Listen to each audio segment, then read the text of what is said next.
Last class में Gauss law सिखाया था। हाँ अच्छा, हाँ सर।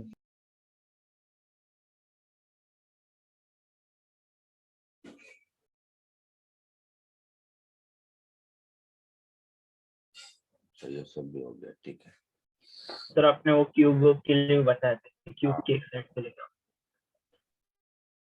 ठीक है, आज हम लोग देखेंगे एप्लीकेशन ऑफ गॉस लॉ।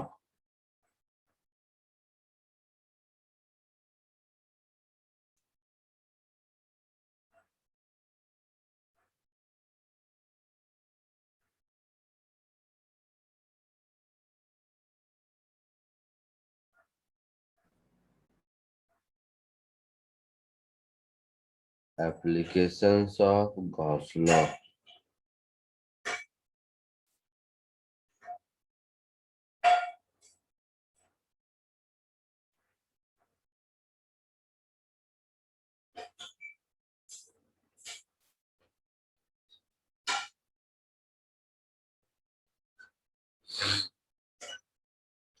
एक बार गॉस लॉ को समराइज करते हैं। गॉस लॉ में क्या होता है? Flux phi is equal to Q enclosed upon epsilon naught होता है। हाँ फ्लक्स को हम लिख सकते हैं E dot D S sir, Q enclosed मतलब का integration over a closed surface. This will be equal to Q enclosed upon epsilon naught. अब कहानी कुछ ऐसी है कि अगर हम ये इंटीग्रेशन निकाल पाए तो हमें गॉस लॉ के मेथड से इलेक्ट्रिक फील्ड मिल सकता है। तो इलेक्ट्रिक फील्ड कब मिलेगा? जब ये इंटीग्रेशन के बाहर इलेक्ट्रिक फील्ड आ जाए, है ना? कांस्टेंट हो जाए। हाँ तो इलेक्ट्रिक फील्ड मिल सकता है। सो इसका मतलब ये हुआ कि by choosing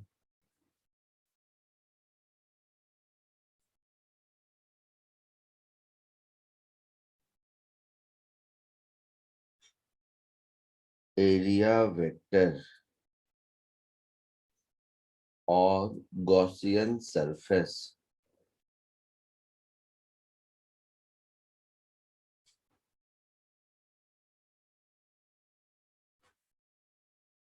suitably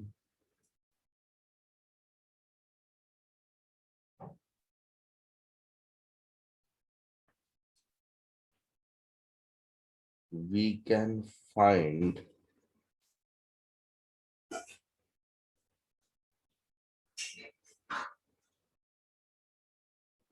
electric field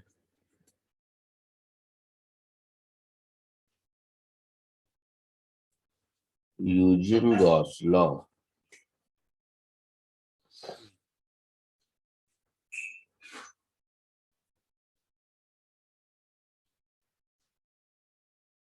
जैसे लिखना मत, पॉइंट चार्ज के कारण इलेक्ट्रिक फील्ड तो मालूम है कूलम्ब्स लॉ से। अब इसी को हम गॉस लॉ से निकालते हैं। देखो, बिना कूलम्ब्स लॉ यूज किए हुए।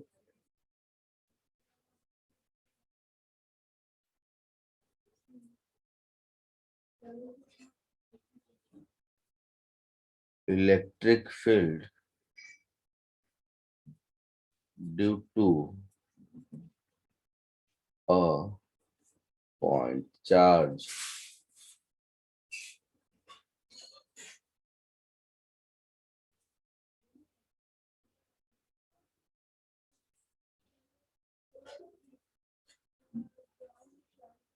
सपोज ये एक पॉइंट चार्ज है Q।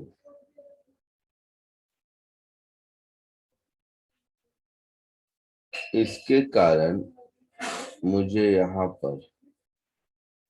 यहाँ से R डिस्टेंस दूर किसी पॉइंट पर इलेक्ट्रिक फील्ड निकालना है, तो हम क्या करेंगे,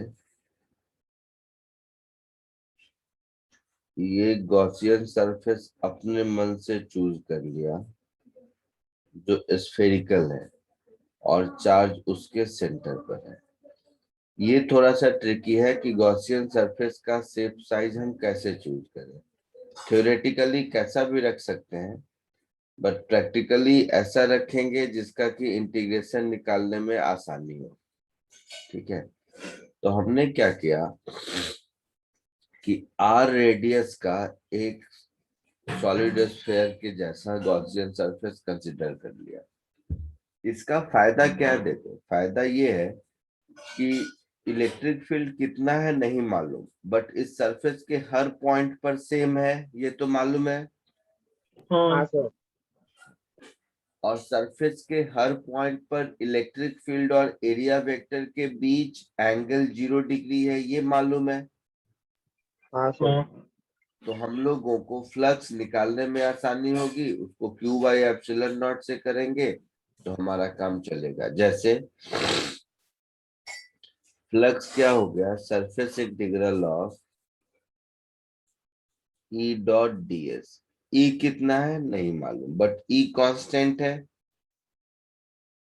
हर जगह पे, यस हाँ और ई और डी एस के बीच एंगल 0 है।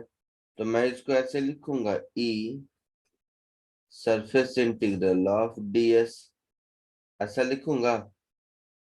हाँ अच्छा, जब ऐसा लिखूंगा तो इस बात का मतलब क्या हो गया कि सरफेस एरिया ऑफ स्फीयर हो गया। हाँ सर। तो इसको ई इंटू 4 पाई r² लिख दूंगा।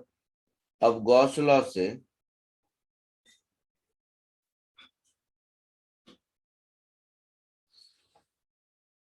हम लिख सकते हैं कि E इंटू 4 पाई r², इसके अंदर तो चार्ज एक ही है, Q अपॉन एप्सिलॉन नॉट। तो E की हाँ वैल्यू हो जाएगी Q upon 4 pi epsilon not r², जो पहले था। आया समझ में? हाँ हाँ सर। तो यहाँ तक कॉपी करो, फिर कुछ और एप्लीकेशन देखते हैं, 4 5 और। सर। हम्म। तो फिर इसको फॉर बाद वापस के फॉर्म में लिख सकते हैं ना? हाँ हाँ। ओके।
हो गया सर।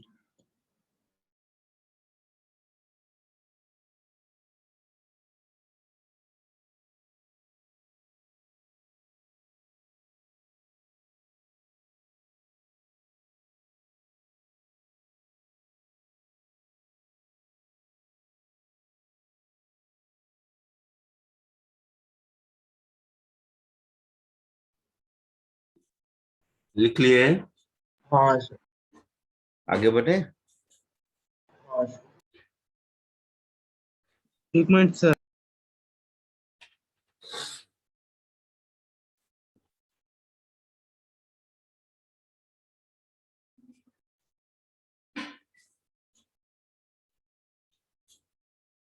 हो गया, आगे बढ़ो। हाँ सर।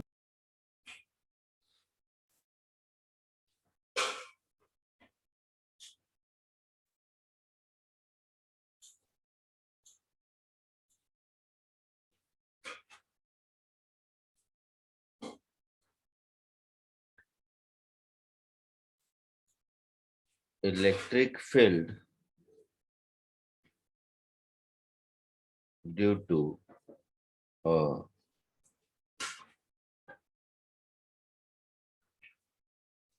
यूनिफॉर्म लाइन चार्ज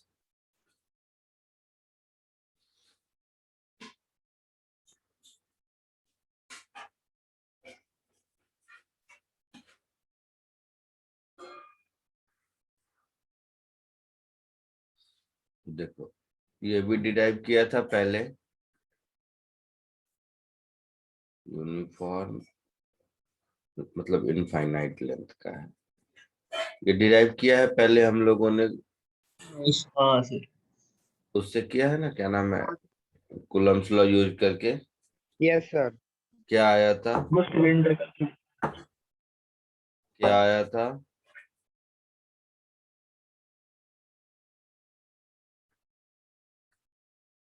याद है? अगर charge per unit length lambda है तो यहां से आर डिस्टेंस दूर किसी पॉइंट पर इलेक्ट्रिक फील्ड क्या आया था, याद है? बोलो।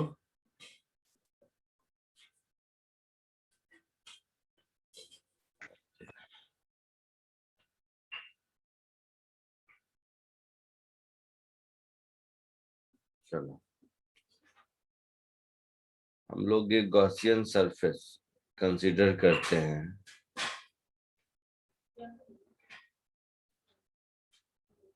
एल लेंथ और आर रेडियस का अपने मन से।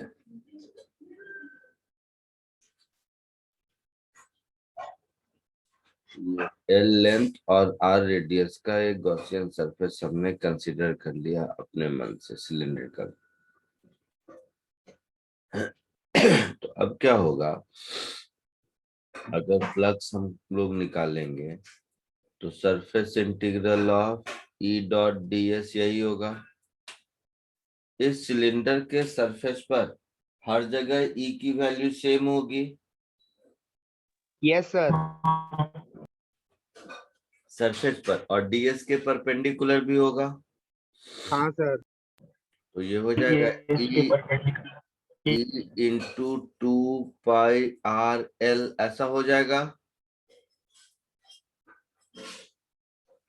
प्लस ये दोनों जो ऊपर और नीचे वाला एरिया है यहाँ पर 0 हो जाएगा। हाँ सर। इलेक्ट्रिक फील्ड सर और एरिया किधर, वेक्टर परपेंडिकुलर है। सर किधर जीरो हो जाएगा, फिर से बोलेंगे? इधर और इधर, ओके सर। है ना? तो ये हो गया E इंटू 2 पाई आर एल। गॉस लॉ से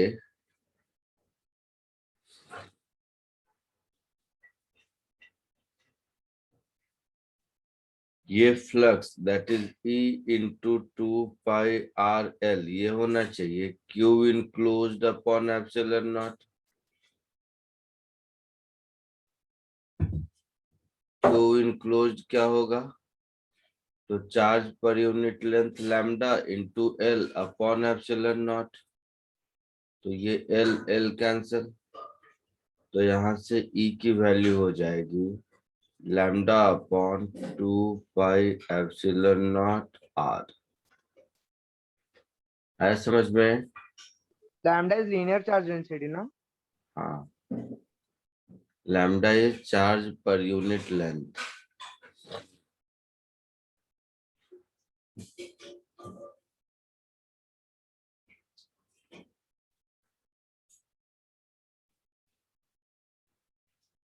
क्लियर है?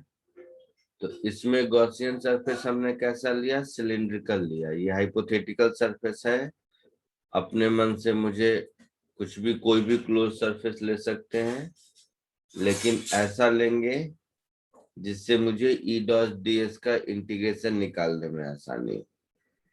इस केस में गॉसियन सरफेस कैसा लिया था? तो स्फेरिकल लिया था।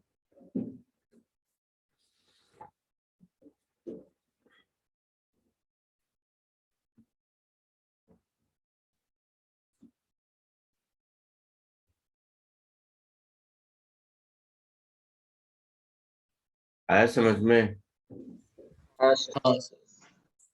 सेकेंड वाला भी कॉपी कर लो।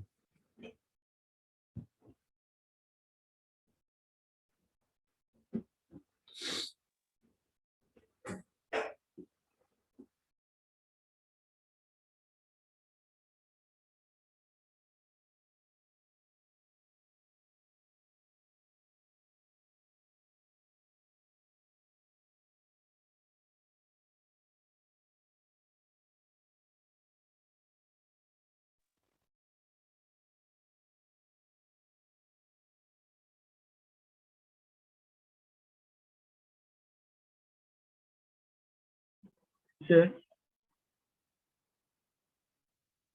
Hello sir.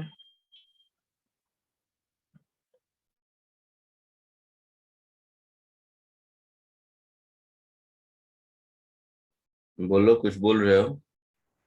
हाँ सर, वो जीरो वाला को ऐड क्यों हम लोग, मतलब ऐड सेकंड स्टेप में फ्लक्स के नहीं समझा। टोटल फ्लक्स क्या होगा? सिलेंडर के सरफेस एरिया से, कर्व्ड सरफेस एरिया से और बेस सरफेस एरिया से, तब जाके टोटल फ्लक्स होगा इस सिलेंडर से। हाँ तो बेस सरफेस एरिया से 0, क्योंकि इलेक्ट्रिक फील्ड एरिया वेक्टर के परपेंडिकुलर है। हाँ और कर्व सरफेस एरिया से electric field into surface area E into 2 पाई RL। हाँ सर।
हो गया। हाँ सर। आगे बढ़ते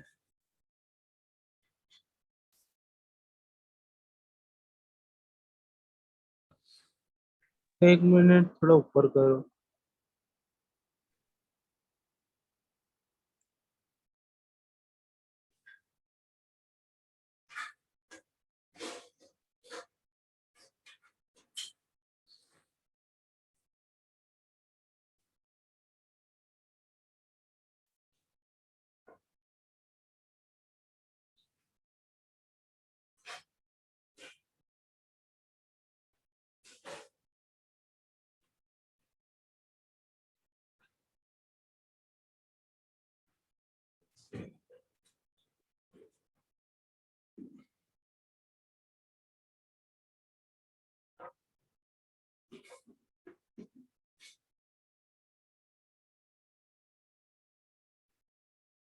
हो गया। हाँ sir.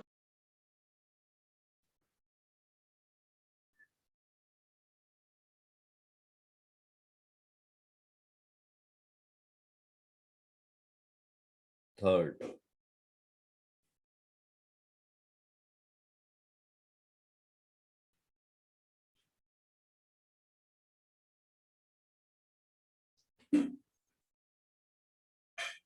electric field due to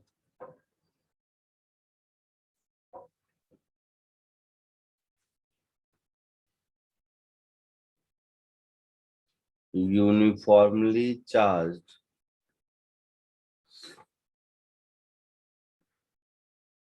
long cylinder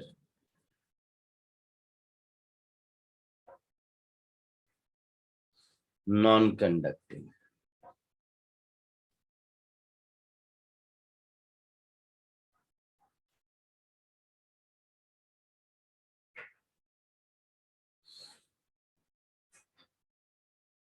कोई भी मटेरियल दो तरह के होते हैं, कंडक्टर और नॉन कंडक्टर। हम लोग पढ़ेंगे शायद नेक्स्ट लेक्चर में। अभी सिर्फ इतना कि कंडक्टर के सरफेस पर चार्ज होता है और नॉन कंडक्टर के through out the volume charge होता है। तो नॉन कंडक्टिंग लॉन्ग सिलेंडर है,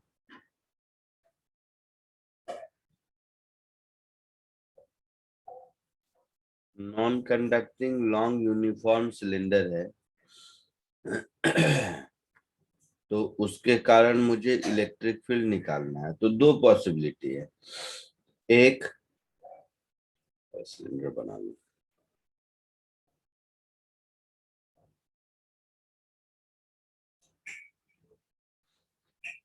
एक कि जहां मुझे इलेक्ट्रिक फील्ड निकालना है वो सिलेंडर से बाहर लाई करता है, और दूसरा जहां मुझे इलेक्ट्रिक फील्ड निकालना है वो इस सिलेंडर के अंदर लाई करता है। दो पॉसिबिलिटी है।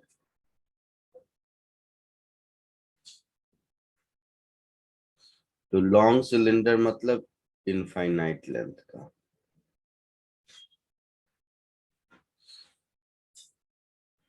ये हुआ लॉन्ग का मतलब इनफाइनाइट। नॉन कंडक्टिंग का मतलब हुआ चार्ज इसके अंदर uniformly through out the volume है।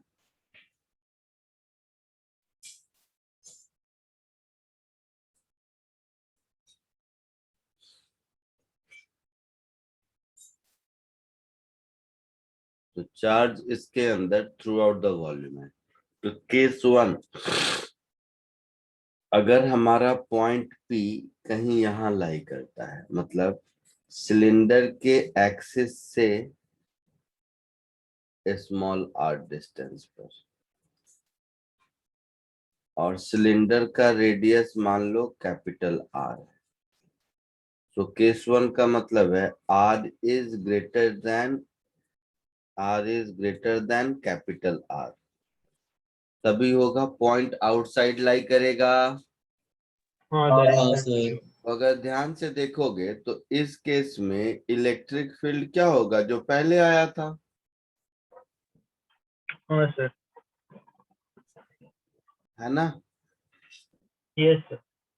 सोच के बताओ।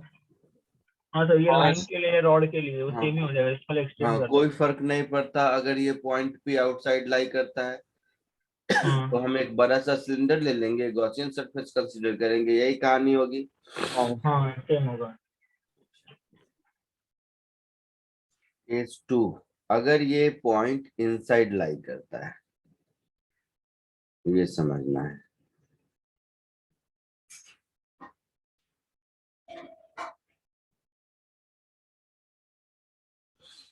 अगर ये पॉइंट इनसाइड लाई करता है तो इसका डायग्राम दोबारा नहीं ड्रॉ करेंगे, यहीं से कॉपी कर लेते हैं।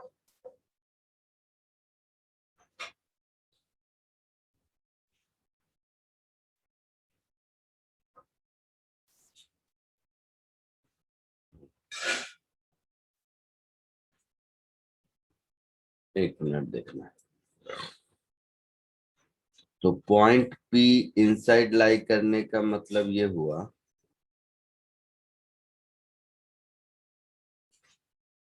ये सिलेंडर का एक्सिस है और मुझे इलेक्ट्रिक फील्ड यहाँ पर चाहिए और ये डिस्टेंस है r, means r is less than capital R, यही मतलब हुआ है हाँ ना। अब ध्यान से सुनो सब, इस केस में सेम स्टोरी, वही गॉसियन सरफेस, वही सब कुछ करेंगे। तो इसमें क्यू इनक्लोज्ड में केवल ये अंदर वाला चार्ज आएगा ना जो इतनी दूर में है। हाँ तो एक्सप्रेशन देखोगे तो कुछ ऐसा आएगा, E into 2 pi small r into L, this is equal to Q enclosed हाँ सर। अपॉन क्यों epsilon enclose naught. Epsilon naught बराबर। हाँ सर। तो ये जो E मिलेगा ये हो जाएगा मेरा Q enclosed upon epsilon naught into 2 pi r L। अब ये जो Q इनक्लोज्ड होगा वो इतनी दूर में कितना है, तो टोटल डेंसिटी मान लो सिग्मा है, तो ये हो गया टोटल डेंसिटी इनटू 2 पाई आर एल। पाई पाई अच्छा हाँ स्मॉल पाई। r स्क्वायर इंटू L हाँ हाँ अच्छा सर। अच्छा। Upon epsilon not 2 pi r into L। तो हाँ ये L गया, ये पाई गया, ये R गया। So sigma R upon 2 epsilon not, ये इलेक्ट्रिक फील्ड होगा। अभी रुकना, केस 1 कॉपी नहीं किया है ना, मैंने नहीं कहा था करने को। हाँ नहीं किया सर।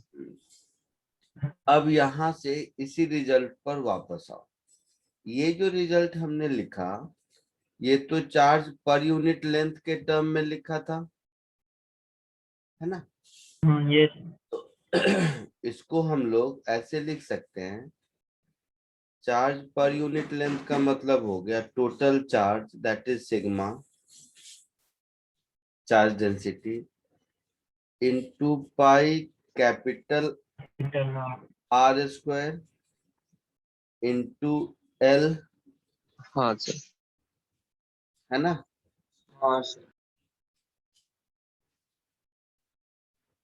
ये हो जाएगा चार्ज इनक्लोज्ड, सर इंटरवल शायद से नहीं आएगा ना। आएगा अगर को अपॉन एप्सिलॉन नॉट, और इधर हो जाएगा मेरा 2 pi small r into L, Q enclosed upon epsilon not करेंगे। अच्छा हाँ बाद में एल से डिवाइड। ये L गया, ये पाई गया, तो यहाँ से E मुझे मिलेगा sigma R square upon epsilon naught into small r, ऐसा मिलेगा। 2 भी होगा हाँ ऐसा। अब इन दोनों केस को कंबाइन अगर कर दें, फर्स्ट और सेकेंड केस को, तो जब इनसाइड है तो E, जब आउटसाइड है तो इनवर्सली प्रोपोर्शनल टू डिस्टेंस, और जब इनसाइड है तो डायरेक्टली प्रोपोर्शनल टू डिस्टेंस, है ऐसा। हाँ सर। तो ध्यान से देखोगे तो इलेक्ट्रिक फील्ड वर्सेस आर का ग्राफ कुछ ऐसा होगा। जब इनसाइड है तो directly proportional to R, that is straight line passing through origin. हाँ सर, आर तक। इसके बाद inversely proportional to R, that is rectangular hyperbola. Okay sir. आया समझ में? हाँ सर। हाँ सर। अब ये दोनों केस मिला के इसको कॉपी कर लो।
Done sir.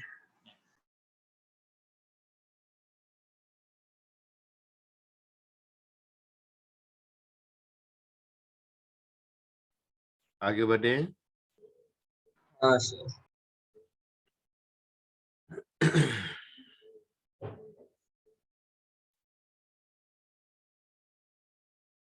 यही अगर कंडक्टिंग होता तो कंडक्टिंग में क्या है, चार्जेस सरफेस पर होते हैं, ठीक है।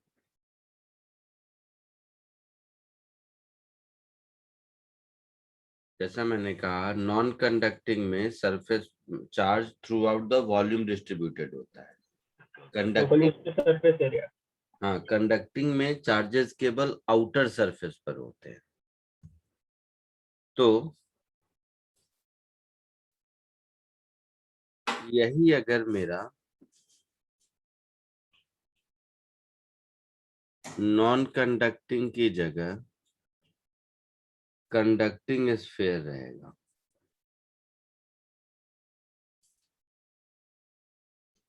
तो कंडक्टिंग स्फीयर में ये जो चार्जेस दिख रहे हैं आपको, ये चार्जेस वॉल्यूम में नहीं केवल आउटर सरफेस पर होता है।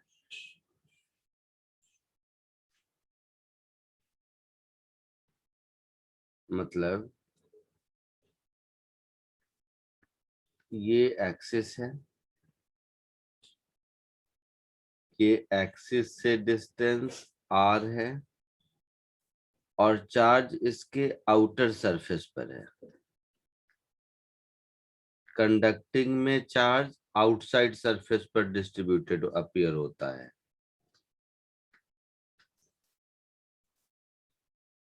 तो इस केस में कोई चेंज नहीं आएगा, जैसा था वैसा ही हाँ है ना। केस 2 में अगर हम आए तो यहाँ पर कहीं चार्ज नहीं रहेगा, नहीं सर। चार्ज तो केवल आउटसाइड सरफेस पर है। हाँ तो कहानी कुछ ऐसी है। जीरो जाएगा। हाँ, हाँ समझा। चार्ज केवल आउटसाइड सरफेस पर है,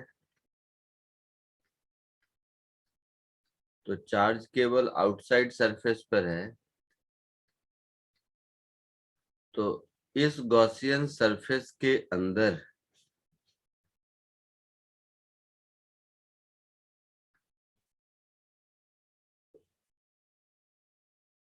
इस गॉसियन सरफेस के अंदर क्यू इनक्लोज्ड 0 हो जाएगा। हाँ सर।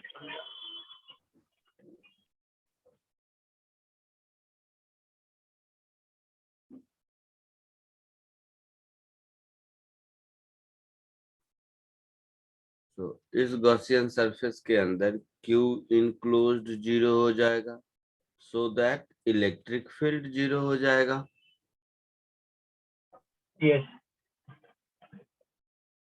तो अगर हम इसका ग्राफ ड्रॉ करेंगे तो इनसाइड पोर्शन में जो पहले straight line passing through origin था, अब कैसा होगा? परपेंडिकुलर पैरेलल हो जाएगा सर एक्स एक्सिस पे। अरे नहीं, अब 0 होगा यहाँ से यहाँ तक। हाँ यहाँ पर डिसकंटिन्यूअस फंक्शन रहेगा और यहाँ पर ऐसा रहेगा, ओके सर। है ना। ओके।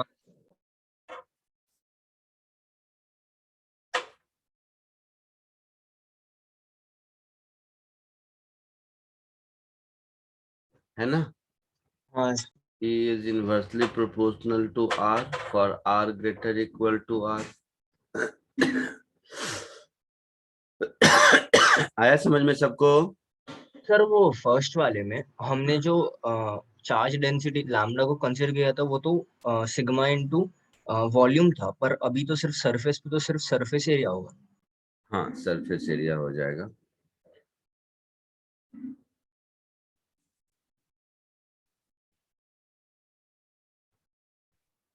तो pi R sigma into pi R square को बदले सिग्मा इनटू 2 पायर आएगा। कोई फर्क नहीं पड़ेगा, एक्सप्रेशन वही रहेगा। देखो कैसे मैं कर देता हूँ, चलो।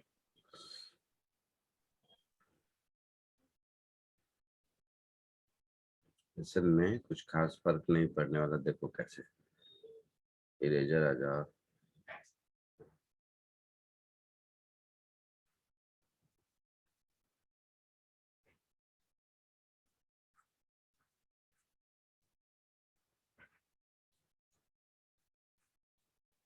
ऐसा कर देते हैं।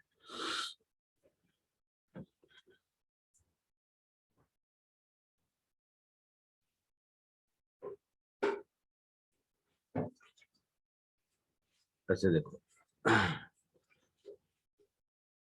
Electric field E into 2 pi small r l हाँ sir. Is equal to Q enclosed, तो चार्ज पर यूनिट एरिया है ना, हाँ sir. Into surface area, that is 2 pi R into L yes sir. Upon epsilon naught, ऐसा होगा। हाँ sir. 2 pi L 2 pi L गया, तो E मुझे हाँ मिल जाएगा सिग्मा R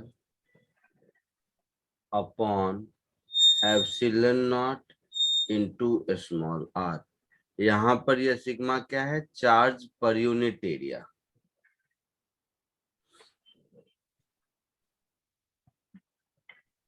आया समझ में? हाँ सर। हाँ, थोड़ा डिफरेंट।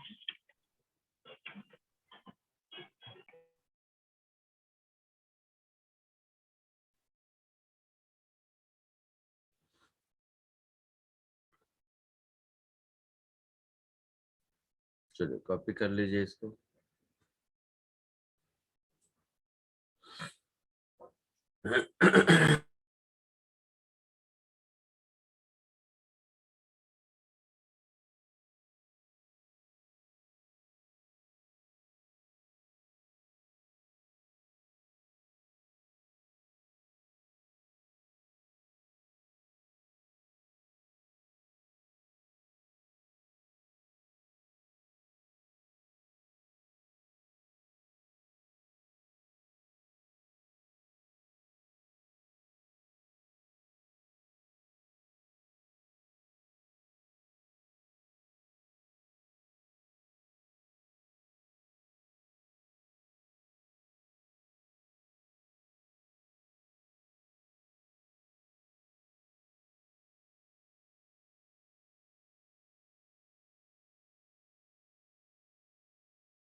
लिख लिए?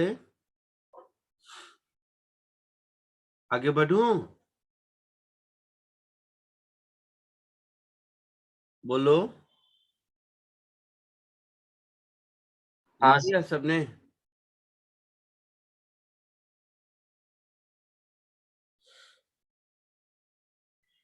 चलो, fifth.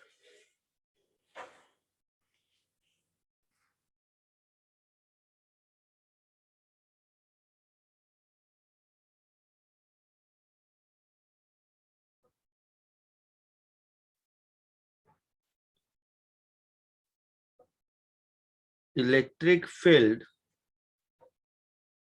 due to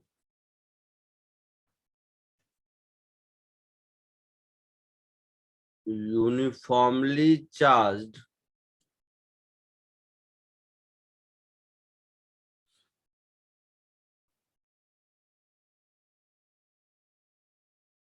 non-conducting sphere। Again, non conducting का क्या मतलब होता है? यूनिफॉर्मली वॉल्यूम के through. Through out the volume charge distributed है। तो ग्रेविटेशन के हिसाब से देखोगे तो ये सॉलिड स्फीयर के जैसा हो गया। गॉस थ्योरम से इसको किया था, देखना सेम रिजल्ट गॉस थ्योरम से मिलेगा। कैसे? देखो, तो ये uniformly charge non conducting sphere है, मतलब charge through out the volume है।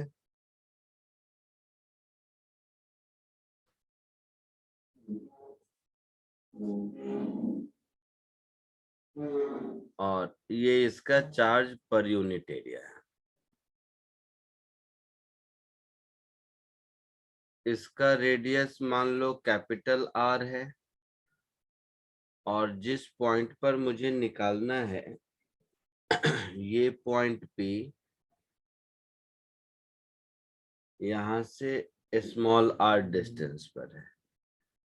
तो आपको शायद दिख रहा होगा, इसको हम ऐसा कह सकते हैं, केस 1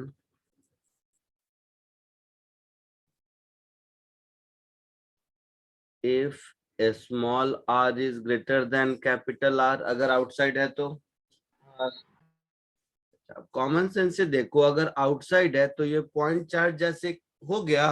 हाँ तो इस केस में मेरा रिजल्ट ऐसा आएगा, एक ही बार लिख देता हूं, E इज इक्वल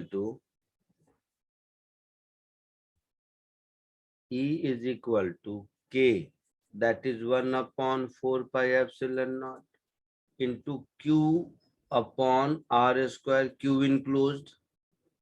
ऐसा ही होगा। हाँ हाँ तो इसमें Q enclosed देखोगे तो टोटल चार्ज हो जाएगा, that is charge per unit volume into 4/3 pi capital R cube upon small r square, ऐसा होगा। यस। तो 4 पाई हटा दीजिए, तो इलेक्ट्रिक फील्ड हो गया density into 3 epsilon naught R square, और यहाँ पर आर क्यूब, ऐसा कुछ आएगा। होगा ऐसा। हाँ हाँ यही पॉइंट अगर इनसाइड लाई करे,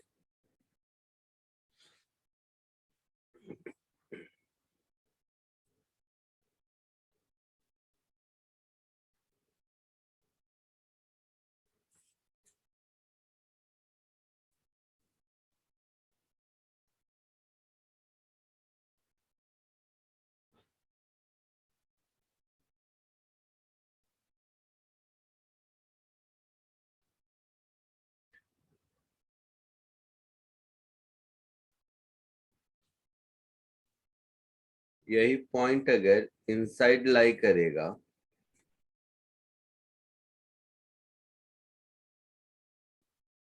मतलब जिस पॉइंट पर फील्ड निकालना है वो यहाँ है, सेंटर से इसका डिस्टेंस स्मॉल आर है, और टोटल रेडियस कैपिटल आर। तो ये जो हमारा गॉसियन सरफेस होगा वो तो ऐसा होगा। हाँ yes, तो क्यू इनक्लोज्ड मेरा इसके अंदर जितना चार्ज है वही होगा, यस है ना। तो देखो इसमें जो इलेक्ट्रिक फील्ड मुझे मिलेगा, electric field into 4 pi small r square, ये फ्लक्स हो गया, is equal to yes Q enclosed मतलब density into 4/3 pi small r cube upon epsilon naught, ऐसा होगा। yes, हाँ हाँ sir sir, 4 pi r 4 pi को हटा दो, ये आर स्क्वायर को हटा दो, तो ये इलेक्ट्रिक फील्ड मेरा हो गया sigma R upon 3 epsilon naught, ऐसा होगा। हाँ तो इसमें भी देखोगे इनसाइड पॉइंट पर डायरेक्टली इलेक्ट्रिक प्रोपोर्शनल है। फील्ड आर के प्रोपोर्शनल है, हाँ और yes, आउटसाइड पॉइंट पर आर के इनवर्सली प्रोपोर्शनल है, आर स्क्वायर के इनवर्सली प्रोपोर्शनल है। yes, हाँ इन दोनों को मिला के इसमें भी ग्राफ ड्रॉ करोगे फील्ड का तो कुछ ऐसा ही मिलेगा। इनसाइड पॉइंट पर E is proportional to R, कहाँ तक, तो X is equal to R तक, या small r is equal to capital R तक। इसके बाद inversely proportional to R square होगा ऐसा, E वर्सेस R का ग्राफ। हाँ sir,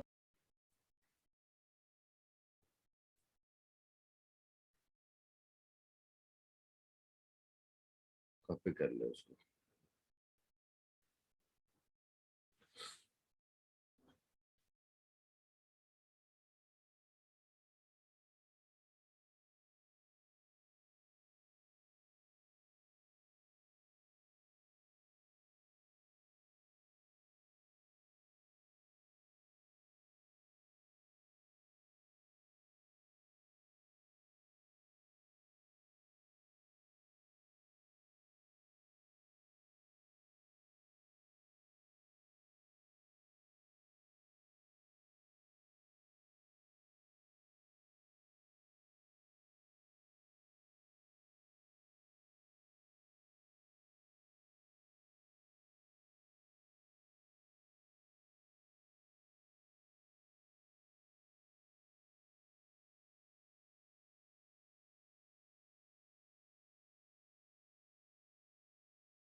done sir,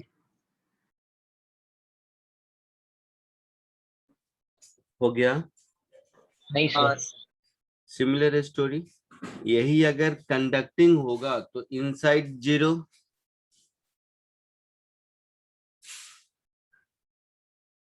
है ना। अगर ये कंडक्टिंग स्फीयर होगा तो इनसाइड 0 होगा Yes. और आउटसाइड वही होगा जो अभी दिख रहा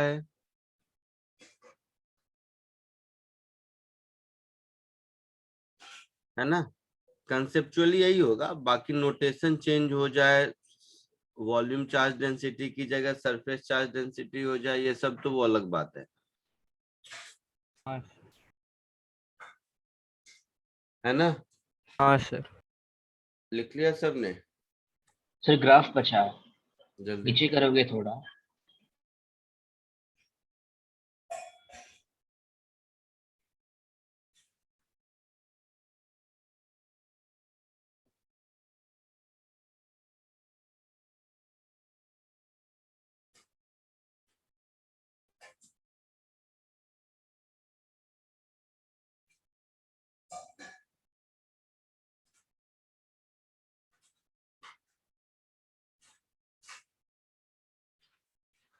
हो गया।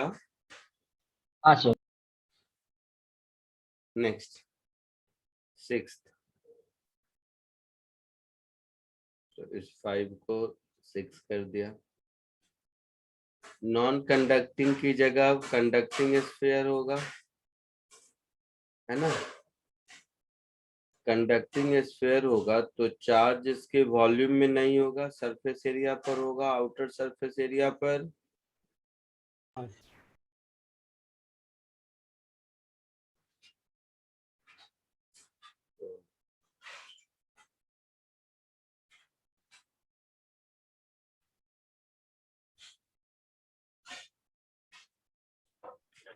पहला वाला तो उससे सेम ही होना चाहिए। अब पहले चार्ज इसका आउटर सरफेस एरिया पर होगा,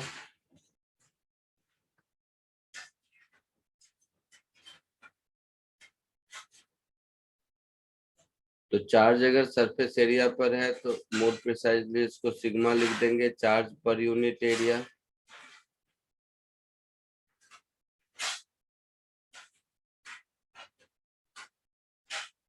तो यहाँ पर Q इनक्लोज्ड को अब हम ऐसे लिखेंगे, charge per unit area into 4 पाई r², हाँ है ना। हो गया ऐसा। हाँ हाँ सर। तो यहाँ पर सिग्मा आएगा, यहाँ r³ की जगह r² आएगा,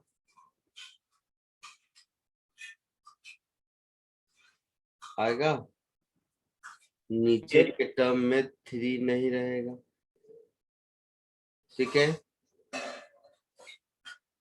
सेकेंड केस, ओके। जब पॉइंट इनसाइड लाई करेगा,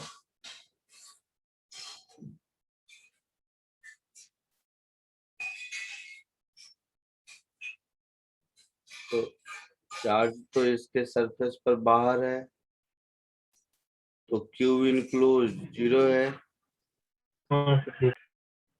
तो इलेक्ट्रिक फील्ड 0 होगा।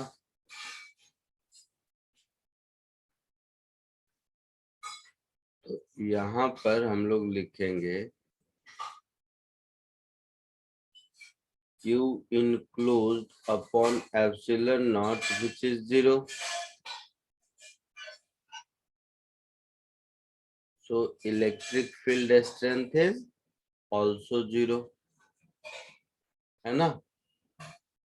यस। तो ये ग्राफ में ये वाला पोर्शन नहीं होगा,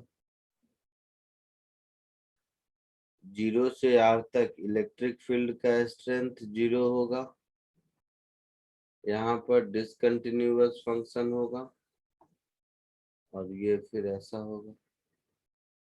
आई बात समझ में? यस। जल्दी से ये 6th वाला भी लिख लीजिए।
हो गया सर।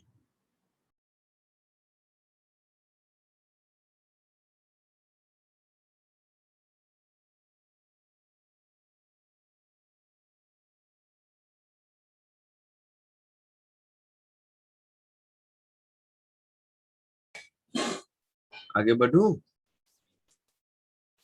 Sir 1 minute.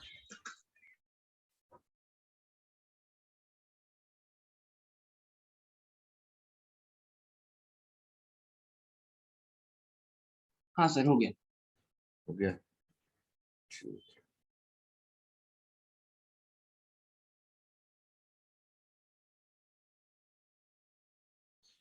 इधर देखो, अब यहाँ तक तो मोटा मोटा तुम लोग वहां भी पढ़े होगे, मुझे लगता है ग्रेविटेशन में भी as far as expression is concern वो तुम शायद ऐसे भी कर लेते, है ना?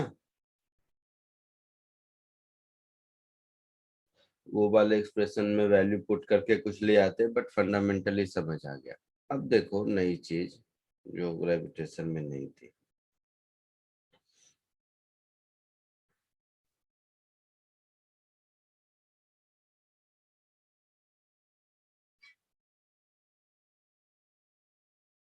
Electric field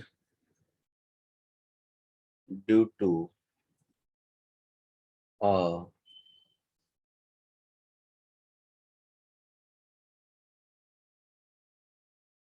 uniformly charged sheet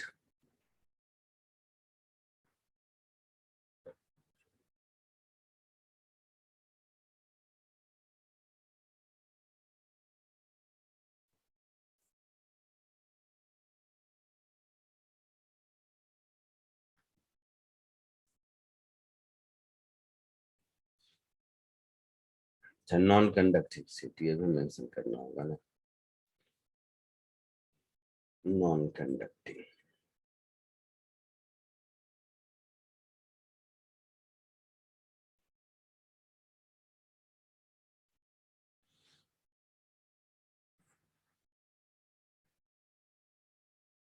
तो नॉन कंडक्टिंग शीट अगर है तो इसमें चार्ज इसके अंदर थ्रू आउट द वॉल्यूम होगा, है ना? हाँ सर। अब इसका डायग्राम ड्रॉ करना थोड़ा सा मुझे मेरे लिए कठिन काम है, कोशिश करते हैं। देखिए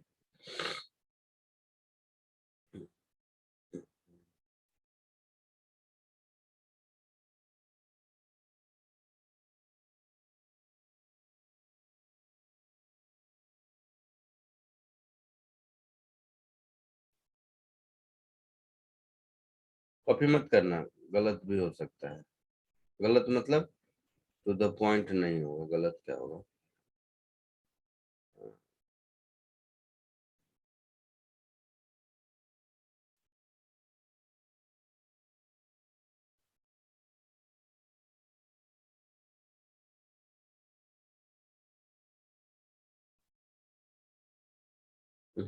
छोड़ दो,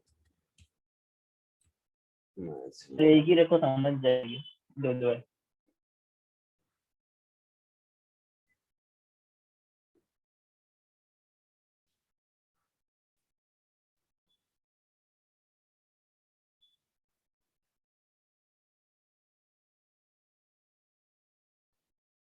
सिंगल में तो एक रखने से काम चल जाएगा, वॉल्यूम बताना है तो दो रखना ही पड़ेगा ना। ठीक है, ऐसा समझो, बाद में इसका लाइन डायग्राम बनाते हैं। तो जब हम यूनिफॉर्मली चार्ज शीट कहते हैं, इसका मतलब है कि चार्ज इसके वॉल्यूम में है, समझ लो, अंदर में है। ओके। जैसे बुक है ना, तो बुक में जो लिखा हुआ है वो अंदर के पेजेस पर है ना, कवर पे नहीं है। हाँ यही अगर कंडक्टिंग रहता तो दोनों कवर पर रहता, समझ गए आप? हाँ सर समझा। हाँ सर। है ना? तो नॉन कंडक्टिंग है मतलब जैसे बुक के पेजेज होते हैं तो दोनों ऊपर और नीचे के कवर को छोड़ दो तो अंदर में जो वॉल्यूम है उसमें चार्ज है। क्लियर है? हाँ सर। तो केवल मैं इसके क्रॉस सेक्शन को अब दिखाता हूँ, ये पूरा दिखाने का बहुत ज्यादा मीनिंग है नहीं। तो अब वो आपको समझाने के लिए जस्ट एक बार ड्रॉ किया था। अब इस बुक का क्रॉस सेक्शनल एरिया देखो ये है, और चार्ज इसके अंदर है। जैसे बुक को कॉर्नर से देखते हो ना, तो यही क्रॉस सेक्शनल एरिया दिखता है। हाँ सर। यस अब यहाँ पर मुझे इस पॉइंट पर मान लो मुझे इलेक्ट्रिक फील्ड चाहिए, इसका डिस्टेंस इससे आर है, ठीक है। तो अब हम क्या करेंगे, आर एक्स जो भी मानना है। अब एक हम गॉसियन सरफेस कंसीडर करते हैं। हाँ चला गया।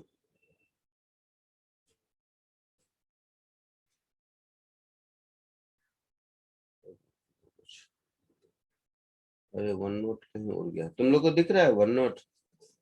हाँ हाँ सर। अच्छा, नहीं दिख रहा है।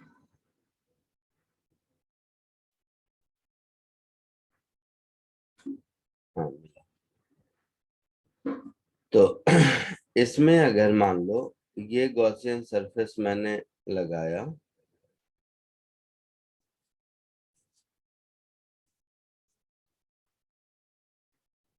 एक ऐसा गॉसियन सरफेस लिया,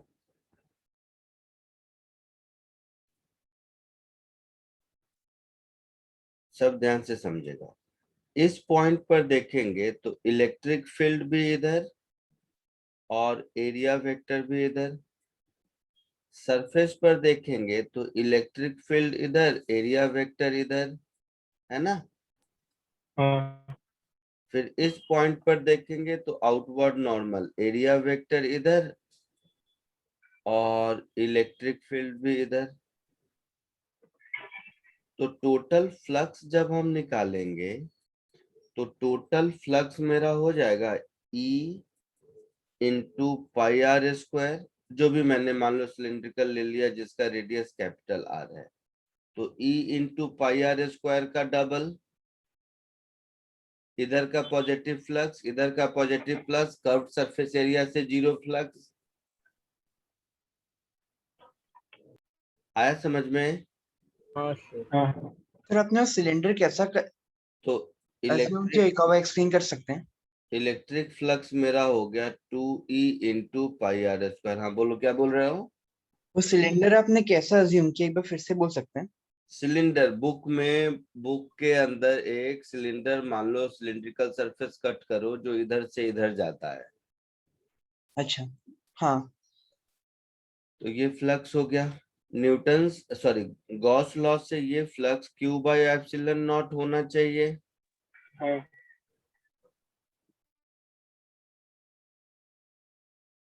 So Q enclosed upon epsilon naught, this should be equal to 2E into pi r square। तो Q enclosed मेरा हो जाएगा चार्ज पर यूनिट वॉल्यूम, है ना। हाँ सर, इंटू एरिया करने के लिए। Charge per unit volume into area that is pi R square, होगा ऐसा, हाँ सर, थिकनेस से भी मल्टीप्लाई करेंगे। है ना।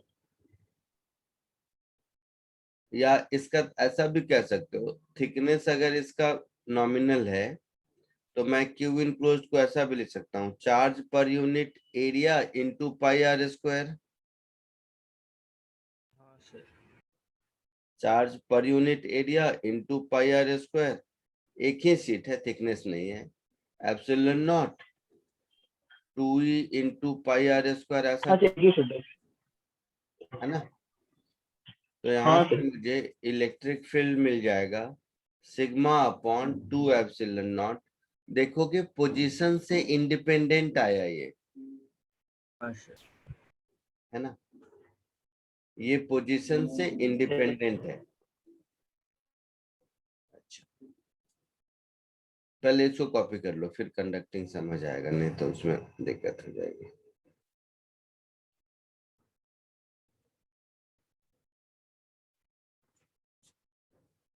इसको कॉपी कर लो पहले।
सर इसमें सिग्मा जो है वो चार्ज पर एरिया होगा ना? पर एरिया शीट, देखो यूनिफॉर्मली चार्ज शीट है तो शीट पे पर एरिया है, कुछ तो थिकनेस होगा इसलिए मैंने वैसा दिखाया है। Okay sir. आगे बढ़ो। सर एक हाँ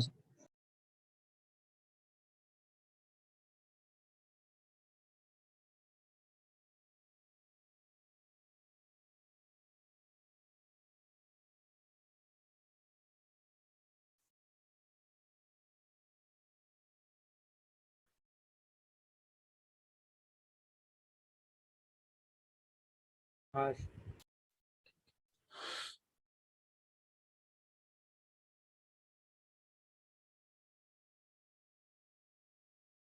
यही अगर कंडक्टिंग शीट है, हो गया। यही अगर मान लो आपका शीट कंडक्टिंग है,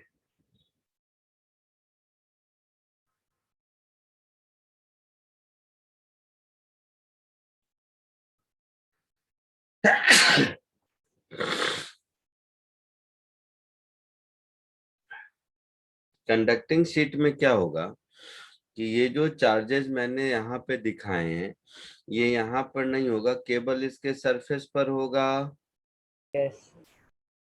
है ना। तो कंडक्टिंग शीट में चार्जेस केवल सरफेस पर होगा।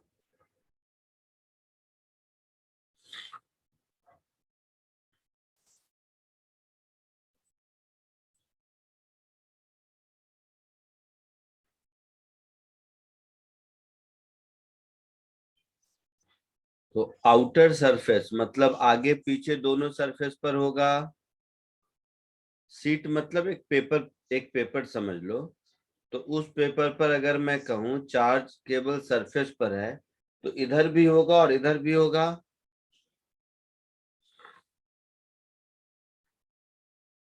है ना। हाँ चार्जेस ऑन आउटर सरफेसेस।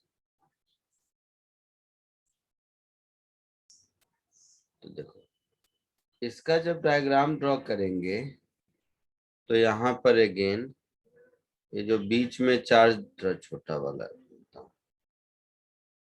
ये जो आपका बीच में चार्ज दिख रहा है, ये बीच में चार्ज नहीं होगा। नहीं सिर्फ साइड में। चार्ज कहाँ होगा? सरफेस पर होगा, मतलब यहाँ होगा। यस। यहाँ होगा, ऐसा होगा। तो इसमें जब चार्ज पर यूनिट एरिया लोगे तो क्यू इनक्लोज्ड,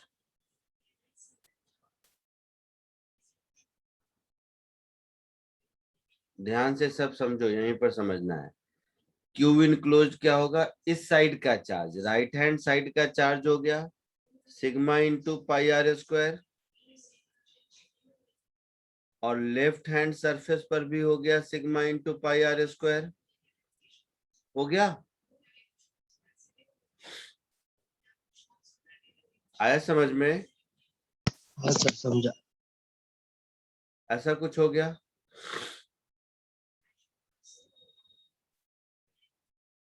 तो यहाँ पर sigma into pi R square में ये गया, 2 भी गया, तो इलेक्ट्रिक फील्ड मेरा हो जाएगा सिग्मा अपॉन एप्सिलॉन नॉट,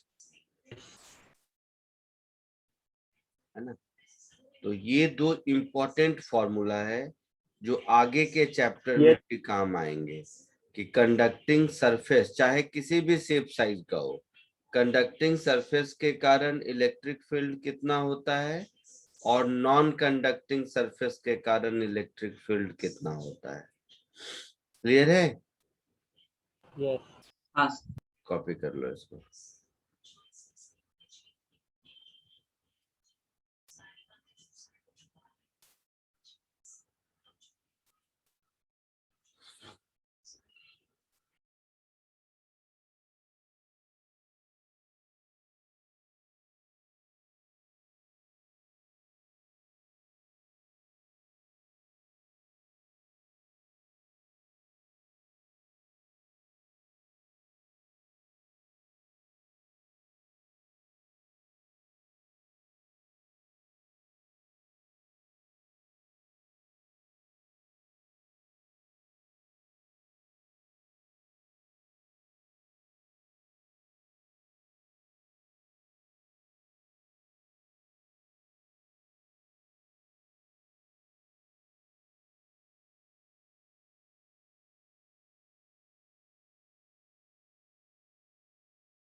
हो गया।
हो गया?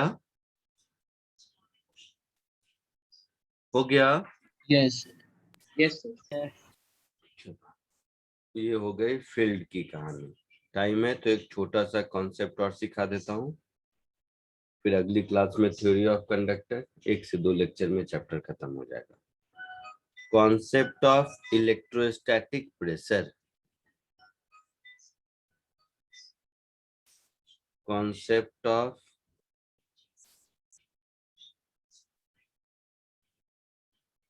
इलेक्ट्रोस्टैटिक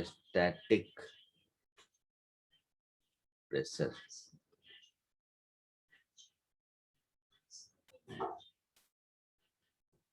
तो देखो, जैसा मैंने कहा, कोई भी कंडक्टर हो किसी भी शेप साइज का, कंडक्टर के केस में चार्ज हमेशा आउटर सरफेस पर रहेगा।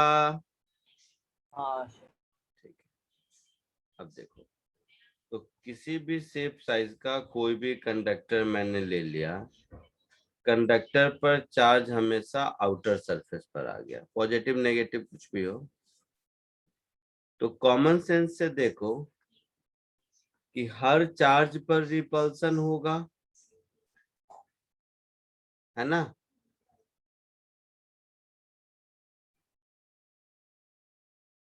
हर चार्ज एक दूसरे को रिपेल करेगा।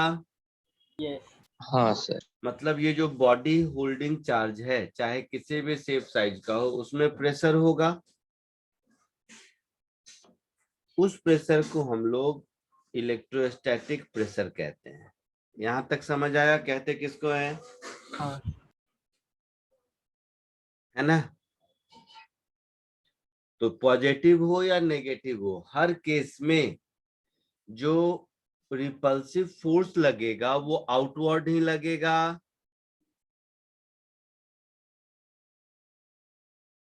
लगेगा? हाँ सर। अच्छा, तो अब क्या करते हैं कि वो प्रेशर कितना होगा वो निकालने की कोशिश करते हैं। तो कोई भी एक सेक्शन मान लो मैंने यहाँ पर ले लिया, छोटा सा, जिसका एरिया है ds। तो इस सेक्शन पर चार्ज dq मेरा होगा charge per unit area into area ds, ये चार्ज होगा। यस सर अब यहाँ पर अगर ऐसे समझो कि ये इसको हम कट करके हटा दे, तो केवल इतने पोर्शन का जो इलेक्ट्रिक फील्ड है वही इलेक्ट्रिक फील्ड होगा। नहीं समझे? नहीं समझा सर नहीं समझे। कंडक्टर के अंदर फील्ड 0 होता है। हाँ सर हाँ अच्छा, तो जब इस पूरे में ये जो रेड वाला पोर्शन है, इसको अगर हम हटा देंगे, अब तो अंदर फील्ड 0 नहीं होगा। नहीं और जब इसको ढक देंगे तो अंदर फील्ड 0 हो जाएगा।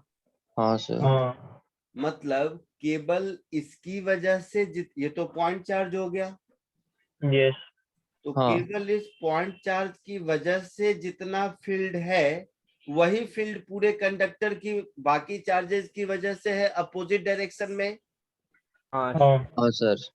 है ना। तो अगर मैं इसको हटा दूं और उसके बाद पूछूं कि फील्ड कितना है, तो बाकी शेप साइज कैसा भी हो, केवल इतने का जो फील्ड होगा वही होगा ना। हाँ हाँ सर। ये बात समझ आया? हाँ सर समझ। 100%, जितना निकाला उतना ऐड करना पड़ेगा। हाँ सर। है ना। हम्म,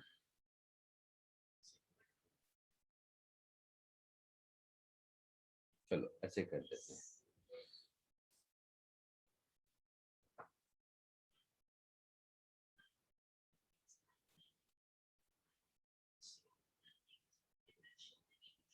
तो देखो, कंडक्टर के कारण फील्ड कितना होता है, अभी ऊपर देखा था,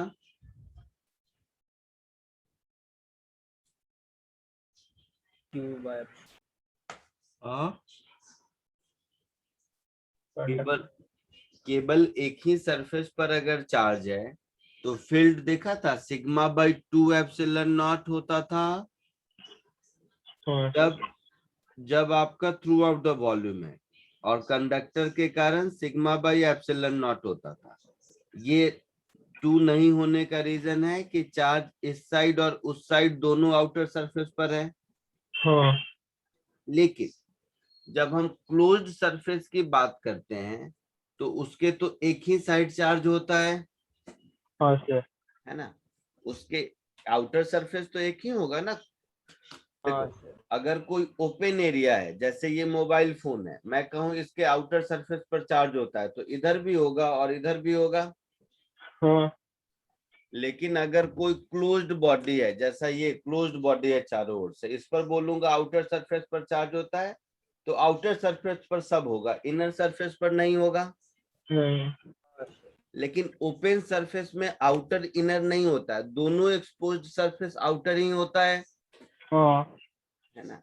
तो ठीक वैसे ही ये वाला जो चार्ज हमारा है dq, इस चार्ज पर जो फोर्स लग रहा है, इस फोर्स को हम लिख सकते हैं कि यहाँ पर का इलेक्ट्रिक फील्ड इंटू dq, हाँ यहाँ पर का electric field sigma by 2 epsilon naught into dq,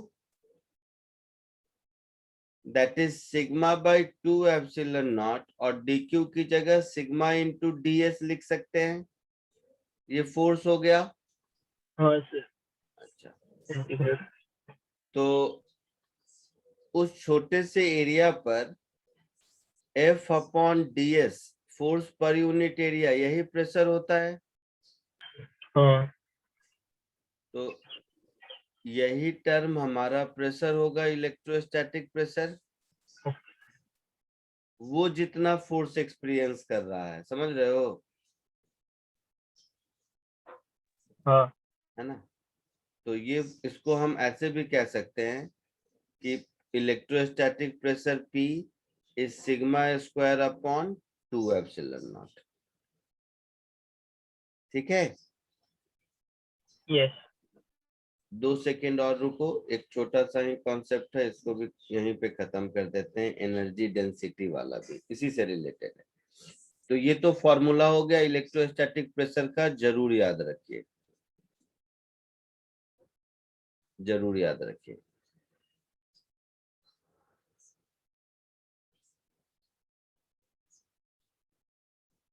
अगर आप, रहने दो इसको, चलो हम प्रेशर वर्ड मतलब एनर्जी को बाद में बोलेंगे। इसी को लिखने का दूसरा तरीका ये हो सकता है, pressure is equal to half epsilon naught into electric field का स्क्वायर। यही हो गया electric field due to conductor sigma by epsilon naught. तो यही हो गया इसी बात को लिखने का दूसरा तरीका हो गया।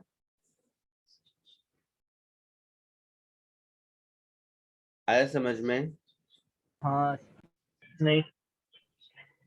Electric field due to conductor E net कह दो, नेट इलेक्ट्रिक फील्ड का स्क्वायर। तो net electric field due to conducting surface half epsilon naught sigma by epsilon naught होता है। यहाँ देखा था कंडक्टिंग के लिए फॉर्मूला अच्छा हाँ हाँ सर 8th नंबर पे। तो इसी को रीअरेंज कर दिया, ओके ओके एप्सिलॉन नॉट से ऊपर नीचे मल्टीप्लाई कर दिया, तो ऐसा रीअरेंज हो गया। समझे कुछ? हाँ सर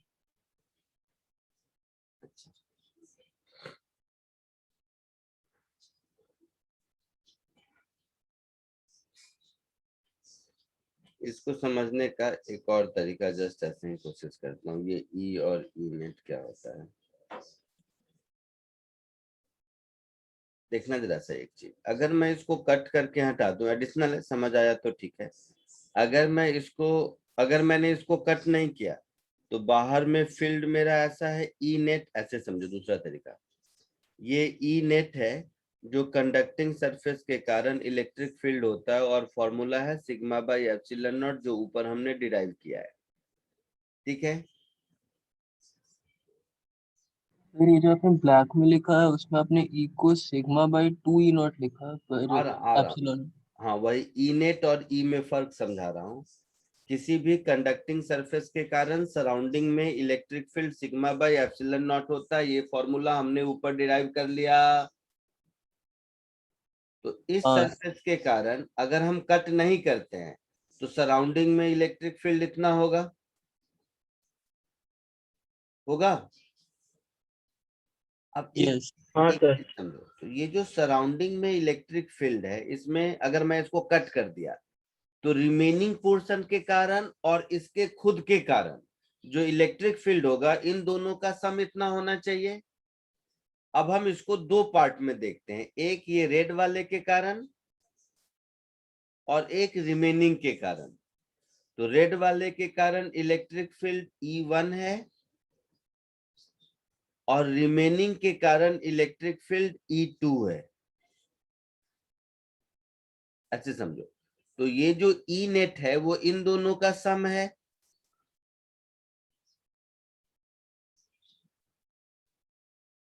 हाँ या ना? हाँ सर अच्छा, और इलेक्ट्रिक फील्ड इनसाइड जस्ट इसके अंदर 0 होता है, तो जस्ट इसके अंदर और जस्ट इसके बाहर E1 की वैल्यू सेम रहेगी। तो 0 होता है मतलब E1 E2 का मैग्नीट्यूड इक्वल अपोजिट है।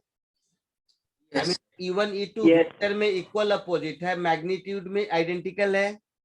हाँ तो मैं E1 is equal to E2 is equal to sigma by E1 plus E2 is sigma by epsilon naught. तो E1 plus E2 sigma by epsilon naught, E1 E2 equal है, तो ये sigma bye 2 epsilon not हो जाएगा। Yes ऐसा इसलिए क्योंकि ये रेड वाले पर जब हम फोर्स निकाल रहे हैं तो रेड वाले पर फोर्स तो रिमेनिंग का फोर्स होगा ना, खुद का नहीं होगा। नहीं तो आइडियली मैं यहाँ E2 इंटू DQ लिखूंगा ना, और वो E2 की value sigma bye 2 epsilon not है। अब क्लियर हुआ? हाँ सर अभी हाँ समझा। सर समझो। और यहाँ पर जो लिख रहा हूं वो ई नेट है। तो आई बात समझ में? हाँ सर इसको कॉपी कर लो। आज के लिए इतना ही, चैप्टर खत्म होने की ओर है। गॉस लॉ वाला एक चैप्टर एससीवी में है ना, हाँ वो आप पूरा सॉल्व कर सकते हैं। वैसे 2 लेक्चर और मैं नई नई चीजें सिखाऊंगा जो बुक के थ्योरी के बियॉन्ड है थोड़ा, और जरूरी है। बट जैसे इलेक्ट्रोस्टैटिक प्रेशर है, एससीवी बुक में एक भी क्वेश्चन नहीं मिलेगा इसका आपको। तो ये सब कुछ एडिशनल चीजें जाननी जरूरी है। तो आप लोग एससीवी तो गॉस लॉ का चैप्टर पूरा सॉल्व कर लीजिए। लास्ट का 2 क्वेश्चन जिसमें डिस्ट्रीब्यूशन ऑफ चार्जेस हैं वो नहीं होगा आपसे अभी, वो theory of conductor next lecture पढ़ा दूंगा तब होगा। बाकी सारे कर लीजिए, ठीक है? सर मेजर ठीक है टेंशन कहाँ तक आएगा? जहां तक पढ़ाया वहां तक आएगा। सर कैपेसिटेंस अभी बाकी है ना? हाँ, कैपेसिटेंस को हम लोग इलेक्ट्रोस्टैटिक्स में नहीं गिनते हैं, वो अलग चैप्टर रखते हैं। ठीक है? Bye sir, thank you sir. कर लीजिए, जिसका जिसका हो जाए लीव कर सकते सर हैं। अगर फिर से बोल सकते हैं E1 is equal to E2 क्यों होगा? इवन ई टू इसलिए होगा क्योंकि कंडक्टर के अंदर फील्ड 0, हाँ यानी कि रिमेनिंग पोर्शन के फील्ड को जो ब्लैक से है, रेड वाला फील्ड जरूर बैलेंस आउट कर रहा होगा। अच्छा, हाँ सर समझे। तो दोनों का मैग्नीट्यूड अंदर में सेम होगा, डायरेक्शन इक्वल अपोजिट होगा। बाहर में दोनों का मैग्नीट्यूड सेम होगा और डायरेक्शन भी सेम होगा। हाँ समझे।